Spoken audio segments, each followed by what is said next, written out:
Você acredita que essa nova geração empresarial que você vem formando, elas estão resgatando esse senso de dever, obrigação e principalmente obrigação com a comunidade, com a vida pública, né? É sempre importante dizer que não é o conforto da vida privada que deveria limitar a sua atuação. A atuação você deve ter esses bens justamente para ajudar a construir um país, a comunidade, né?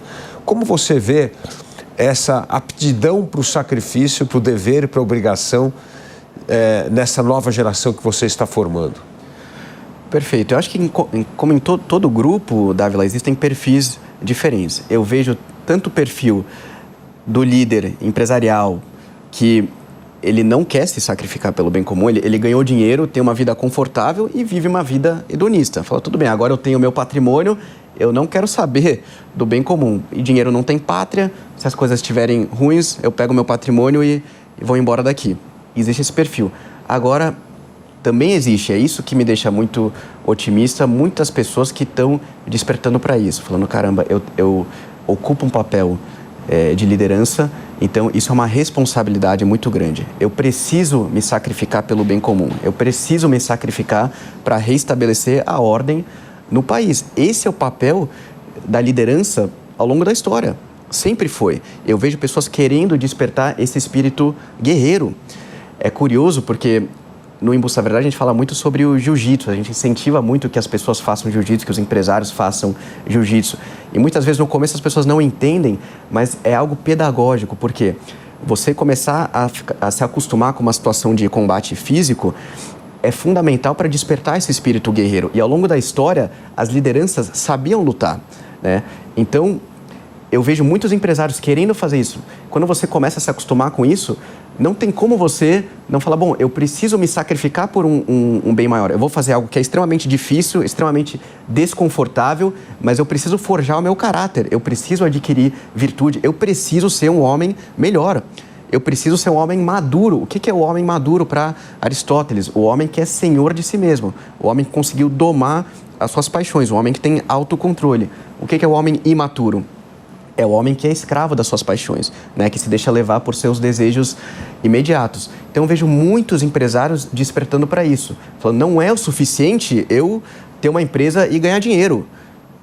Na verdade, isso está longe de ser o suficiente. Eu preciso me tornar um homem melhor. Eu preciso adquirir virtude. Eu preciso ser um marido melhor, um pai melhor. Eu preciso ser um líder melhor dentro da minha empresa. E o que é um líder verdadeiro?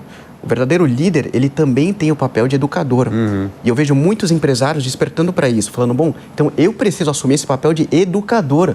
Eu preciso saber explicar para as pessoas como elas vão ter uma vida mais ordenada, mais alinhada com as virtudes.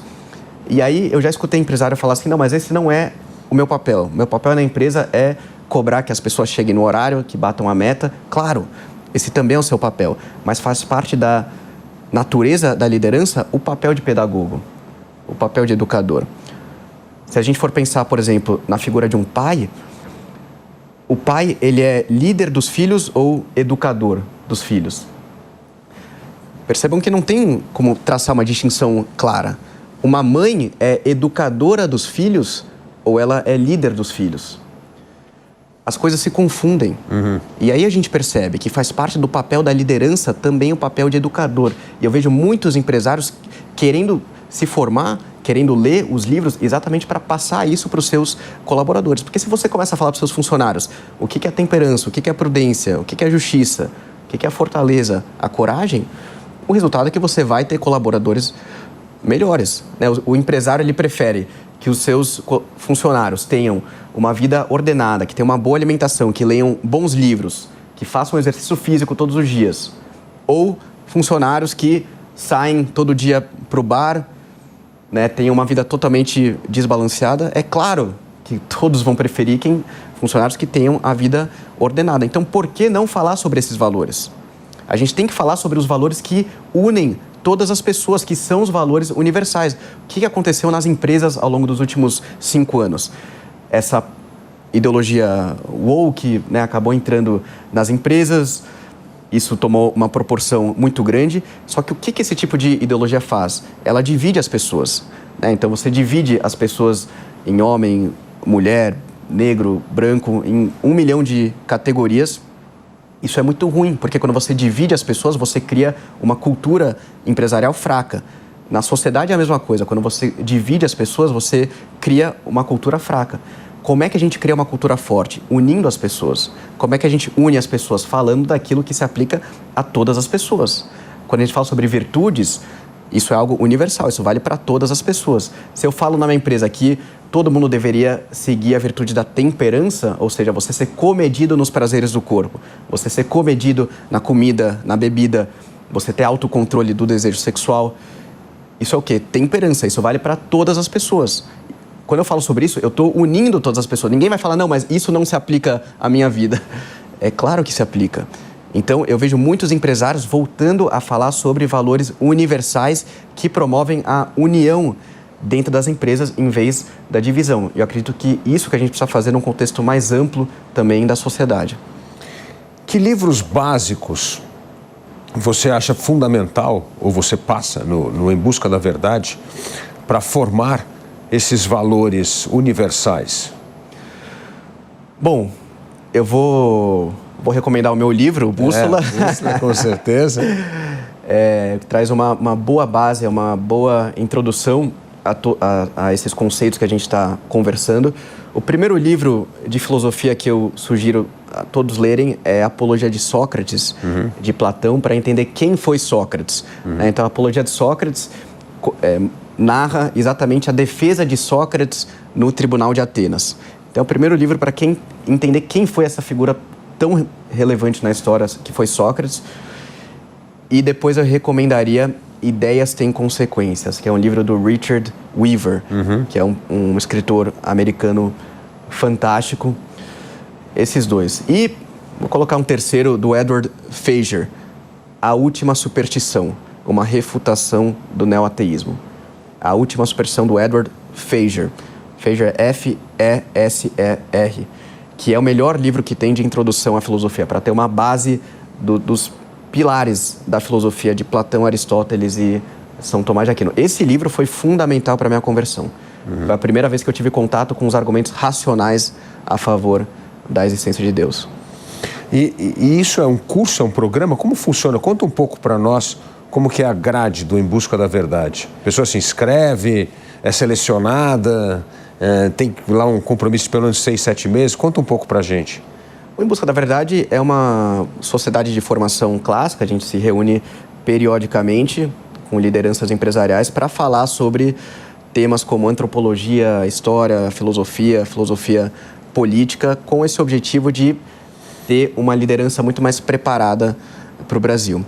E aí fazemos encontros presenciais aqui em São Paulo, e o programa ao todo dura 2 anos. Então as pessoas ficam 2 anos estudando esses conceitos, e eu tô muito otimista porque as pessoas estão redescobrindo esse tesouro da educação clássica. Não é algo aleatório, Dávila, que a gente abandonou a educação clássica, e à medida que a gente abandonou esse tipo específico de educação, a gente tem líderes tão medíocres hoje em dia. Uma coisa está totalmente relacionada à outra, porque o tipo de educação que forjou os grandes líderes da história é exatamente esse tipo de educação que nós estamos disseminando novamente. Então, isso é fundamental, né? À medida que a gente abandonou isso, é só a gente olhar para o nível das lideranças hoje em dia. Uma coisa está atrelada à outra. Então, você está falando que é um programa de 2 anos de formação. Quantas pessoas, que idade? Conta um pouco mais para a gente como é que forma essas turmas. Quantas turmas vocês já formaram? Sim, nós começamos trabalhando por indicação, né? Então foram amigos indicando outros amigos, né? Hoje já tiveram mais de 1.000 pessoas que estão na formação ou passaram pela formação. E nós fazemos, então esses são encontros mensais que a gente faz aqui em São Paulo, sempre para debater esses temas. A gente faz uma aula e depois conversa sobre esses temas. Então, A ideia é a gente estar próximo de pessoas que compartilham dos mesmos valores também. Então, a gente vê que as amizades hoje em dia estão muito superficiais, né? As conversas estão superficiais e a gente precisa realmente aprofundar esse tipo de conversa. Então, quando a gente pode estar próximo de pessoas que têm valores em comum e que tem uma frase que muitas vezes é atribuída a São Tomás de Aquino, né? Idem vele, idem nole. Amigo é aquele que ama as mesmas coisas e rejeita as mesmas coisas. Porque uma amizade verdadeira é essa. É uma pessoa que ama o que está no seu coração, que é a mesma coisa que está no meu coração. A gente pode falar sobre isso, né? O que a gente rejeita, o que a gente tem em comum, que a gente rejeita. Isso é uma amizade verdadeira.